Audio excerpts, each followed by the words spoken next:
It's better to identify these types of decks as new archetypes and design cards around that, as opposed to having to rely on these past 1v1 mechanics that we've been having to rely on for the majority of playing Commander. Distraction makers. Something that we've talked about a time or two is that removal is not particularly good in Commander. The reason being is that you are investing resources into removing one of your opponent's resources while the other two of your opponents didn't have to do anything. But we thought we would talk about how would you go about solving this problem or creating incentives that move players towards wanting to play removal. We discussed this somewhat as externalities in the past video, but in most videos we've referred to this as guns versus butter. And we talked about how Commander systems really benefit players to invest a lot in butter in their resources, right? So you get card draw, you get land advantage, etc., because it's a lot harder for you to go and destroy 3 other opponents, right? So investing in any sort of single target removal, like you said, is not usually worth it. You know, because Magic was not designed from the ground up to be a free-for-all multiplayer game experience, we end up running into some kind of this weirdness where, most of the cards have been designed to work in 1v1, where if you're using a one-to-one removal spell on your opponent, you're down a card, they're down a card, you're at parity, where if you're using it in a 4-player environment, like I said, the other 2 players didn't do anything. So you're sort of advantaging those other 2 players because they didn't have to interact. So if we look at like traditional war games, this kind of gets avoided somewhat because the majority of the times that you're investing in guns, those guns that you invest in have the possibility of actually taking the potential guns and butter of your opponents, right? So if you invest in an army and you go and take over somebody else's area, their base, or whatever, you get the general resources that is left over from that base. And Commander at a systems level does not have this as an opportunity for players to do that. And at a mechanics level even have very few options that offer something similar. When we look at a lot of other free-for-all games, they're played on a board, right? There's a territory that if you claim it, now you're taking that away from your opponent and you're theoretically getting resources from doing that, right? Something that is building up your economy. You've claimed a space on the map or whatever. And either there was no opponent there or there was an opponent there, so beating them and taking over that territory is advantageous to you. Where in Magic, everybody's siloed off into their own territories, right? There isn't like a board where things cross over in that way. So, as you alluded to, there are some spells that have started to creep more into this territory because I think, if I'm reading between the lines a little bit, we're starting to see a few more of these showing up. So I do think that Wizards of the Coast may, or at least some designer at Wizards of the Coast, has identified this as a particular point of contention in terms of we want, in a play group that wants to have highly interactive games of Commander, there just isn't all that many cards that they would want to do this that wouldn't just be a disadvantage. We did a cursory sort of a search for this, and we found a few cards, but a couple of them, maybe the majority of them, have been a little bit more recent as opposed to any older cards that have done this. And so, yeah, it's possible that, like you said, someone is actually identifying this as a problem, which is good. I think that's interesting. Oh, right, and I think this also stands to contrast against board wipes, generally speaking. This is something we've criticized before, which is when you board wipe, you're just sort of taking everybody down, and it really puts a roadblock in terms of keeping the game's momentum, where we have sort of advocated for using fogs, because if you fog, it doesn't destroy all the momentum, right? That can keep going next turn, but you're safe for the moment. So I do think that, looking at things like board wipes and removal spells under that lens, if you are wanting to do this, you're probably looking for something that then gives some kind of advantage because it's sort of making up for the fact that you're expending resources to stop one particular thing. So here's a few of the cards that we found. There's probably more of these, so let us know in the comments if you have any that are ones that we missed.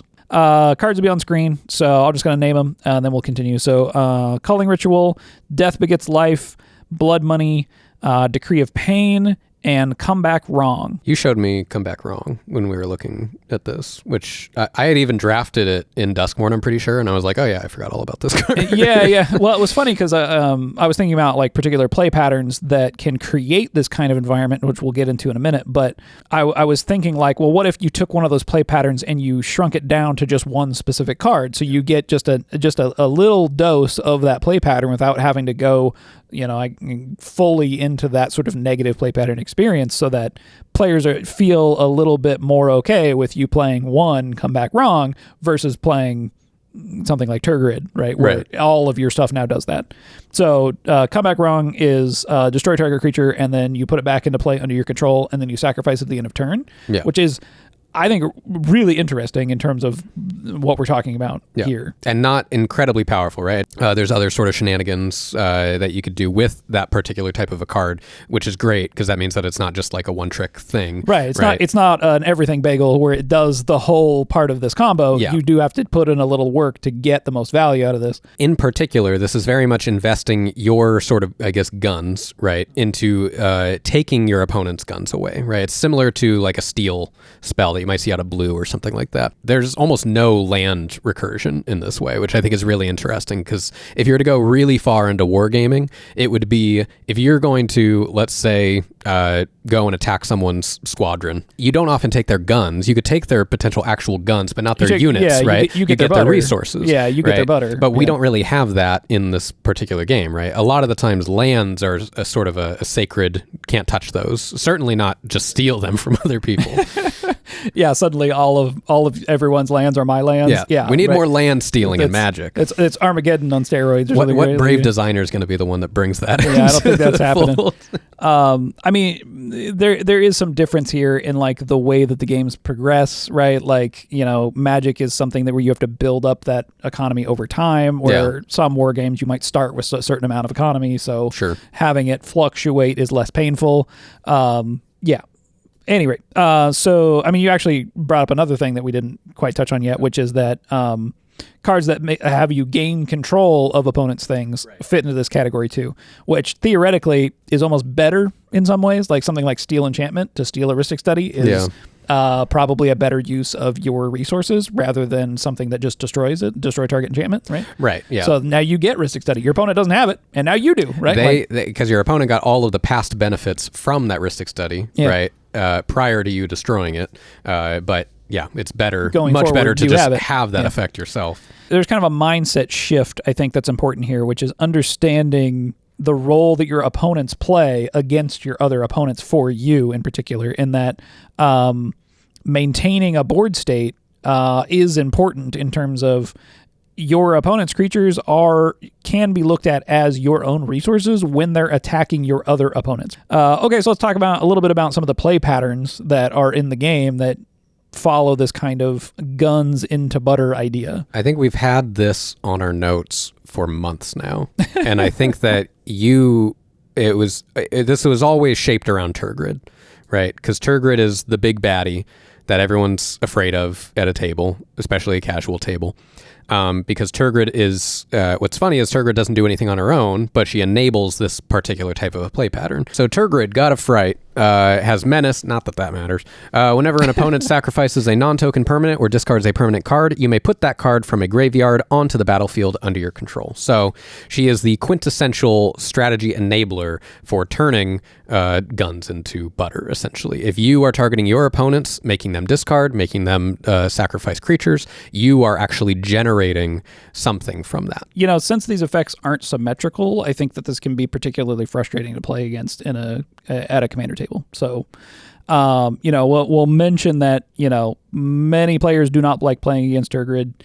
For this reason, they end up not really being able to do much of anything or have a lot of recourse to what you're doing, and you get all their stuff. At a systemic level, right, keeping in mind that if you are trying to gain resources or an advantage, that taking away an opportunity for your opponent to get those same resources or guns or whatever that might be in your game is not a bad thing, right? Now, there's ways of reversing that and making it not feel so bad. I think no one really feels that bad, I think, in Settlers when you build a settlement where someone else was going to build a settlement. Maybe so. But you could block somebody's road off. You could block somebody's road off. So, but I think that it feels a hell of a lot less bad than someone stealing your lands in Magic. Yeah, so, that's fair. But I think that, and that's, I think, through very careful systems planning, right, of how that game actually functions. But I think that there's a reason that this We talk a lot about how games are abstractions of real world experiences. And I think that a free-for-all environment this is a very real section of it, right? This is a real, I want to say real reality, but that's stupid. You just say reality. This is a reality of it. You're right. Yeah. And, I think part of designing systems is understanding incentives, right? Like you are shaping the way that players will be acting by creating incentives for players to do particular things. So if you want players to have a highly interactive game, giving players incentive to interact with their opponents, I think is step one, right? So Magic does this in that you have to sort of attack through your opponent's creatures to hit their life total. That comes with some other issues, but I do think that in particular is in 1v1 a good thing, right? That you're forced to interact through your opponent's creatures, and it's up to your opponent whether or not they're going to block. In contrast to other games where you are choosing what to attack, and then there's a particular mechanics maybe that force you to attack the creature instead of attacking the person's face. But right, so the other side of this being, if your game includes some kind of a map or a board or whatever, and there's vying for resources through that almost that sort of central interaction point, you're incentivizing players to then interact at those spaces in terms of if they're getting resources from that board or if they are taking up spaces that give them resources versus their opponent being able to get those resources if they were on the same spaces, right? Right. So just some ideas in terms of how to force that interaction, those interaction points. I think that's where you end up seeing a lot of free-for-all games going is indirect interaction as opposed to that direct interaction because of this reason. Is because there's not usually a good enough reason for you to go and target one individual person, because then you might have an entire table of people coming after you. Depending on how much control players have over that direct interaction. So this has been a problem that Wizards designers have been trying to solve for a long time through different mechanics, usually. So Monarch is one mechanic, goading is another mechanic. I think goading is probably closest to being something that's successful in this way. But we see how goading is still kind of has this general problem, which is that it's still very much like a proactive thing. I am targeting my opponents to ideally attack each other, but I am sort of gaining benefit from that, but then by the time it gets down to one other opponent, goading doesn't work anymore. Sure, so right. that entire strategy sort of falls apart the minute that it comes down to you and one other opponent being the last ones alive. Yeah, you know what's funny? So you built a clones deck. I did recently, so we could touch on that a little bit. We should just do a whole video on it. Yeah, we'll probably do a whole video on it, but I think it highlights really well this idea that your opponent's resources are your resources, right? So this deck that you've built it will almost always be the best deck at the table because you're getting all of the best stuff that your opponents have. Right. But you can follow that logic through to other types of play patterns instead of just cloning your opponent's stuff, which is, well, if I'm least likely to be attacked, I'm technically using my opponent's creatures to attack my other players or to attack the other players, right? Like the less that you do to your opponents, the more that your opponents do, the better off you are because you're able to use, there's an opportunity cost to any kind of action in the game, right? There's definitely some untapped design space for maybe even identifying what these sort of unique play patterns are in free-for-all games that have high levels of direct interaction. Because I think what we are seeing is that there's a sort of archetype of deck building or deck construction design, which is the sort of, I'm going to stay back and let my opponents kill each other, right? Yeah. Which is not something that is possible in a 1v1 game. And I think that it's better to identify these types of decks as new archetypes and design cards around that as opposed to having to rely on these past 1v1 mechanics that we've been having to rely on for the majority of playing Commander, right? And I think that some of it feels like it's like a half step, like goading. Goading feels very much like that is a solve for it, but it's not quite good enough to create an actual proactive strategy. At least on the high level, right? On the high end level. And there's all sorts of reasons for that, eternal format, singleton, etc. But at a certain point, like you get to the highest levels of the format and people are barely playing creatures anyway. Right, yeah. So like, what are you goading? Like nobody's attacking with whoever's combat going to damage. make the first goading CEDH deck is going to be a hero. It's not even possible, I don't think. You give everyone else their creature. Right. Like, here's your creatures. Now you fight each other with them. Yeah. Yeah. This is something that like could have been explored further, possibly with something like Plane Chase with Magic, but really having a system that players are actually going up against, and more so trying to sort of survive against the oppressive force that the system is pushing on them, as opposed to what the opponents are directly targeting, and affecting each other. It's a much different game. It is a much different game. That is true. If you enjoyed listening to us talk about why Turgid is actually great and we need more of her, please feel free to give us a little like and a subscribe, maybe a comment down below. Also, if you want to tell us why you hate Turgid, no, I'm just kidding. Also, if you want to talk more about this topic, you can join our Discord. The link is in the description. And thanks for watching. We'll see you next time. Bye. Bye.